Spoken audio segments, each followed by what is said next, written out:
Hello everyone, and today we're gonna talk about the coolest thing you can do in Rematch. Of course, it's dribbling.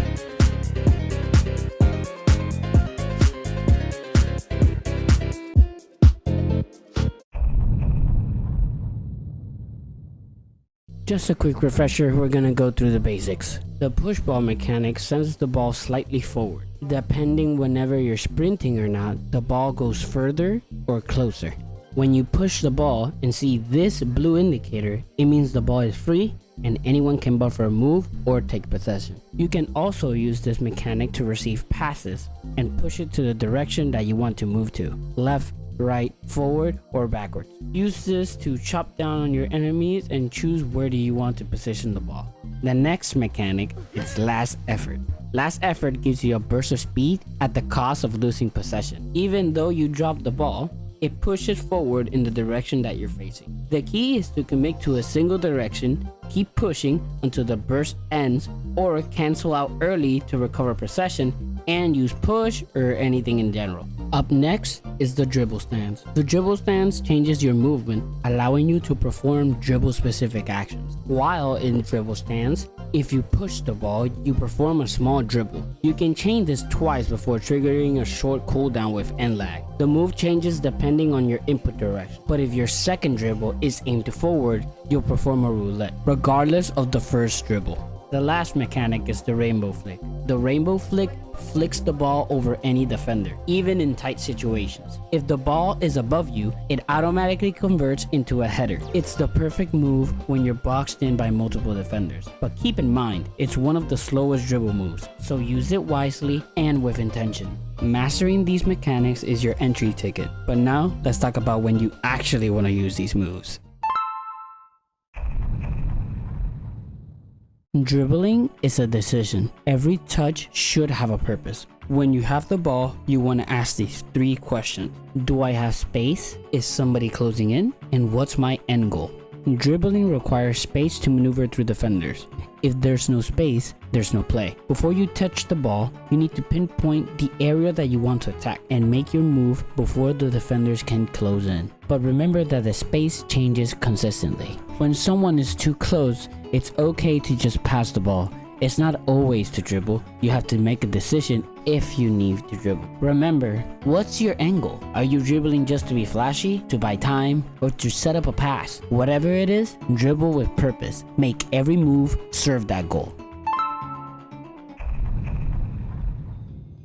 The game doesn't wait, it flows. Defenders move and rotate, which means every moment plays out differently. Defenders come in all kinds of numbers and situations. 1v1s, double teams, and even full-on press. We will break down each scenario and walk you through exactly what to do. In a 1v1 situation, always ask yourself, where is the space? In this example, the space is on the left. Watch as I wait for the defender to push up, and then I explode with a simple push and rush down the field. In a 1v2, the goal isn't to dribble both, it's to manipulate them into smaller 1v1s. In this example, my teammate did a horrible pass, but I managed to catch up. I have 2 enemies, one in front of me and one behind me. If I push the ball towards the goal, they would pinch me and I would lose the ball. The only space that was available was behind me. So I put the wall behind me, and now you see this space. Now we have 2 small 1v1s that we can take advantage of. We start by waiting for the defender to get close and dribbling past him. In a 1v2, we have to be quick because he can always turn around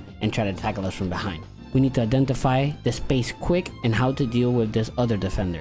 We found this space and we quickly push the ball while sprinting so we have more space and it covers more ground. The further it is, the better it is to run through with last effort and continue our advantage. In 1v3s, they follow the same principle as a 1v2. So in a 1v3, you usually want to just pass the ball. It's very difficult to pull out a 1v3 and is extremely precise. Everything depends on defending. If the defenders are terrible, I think you can pull it off pretty easily and treat it as a 1v1.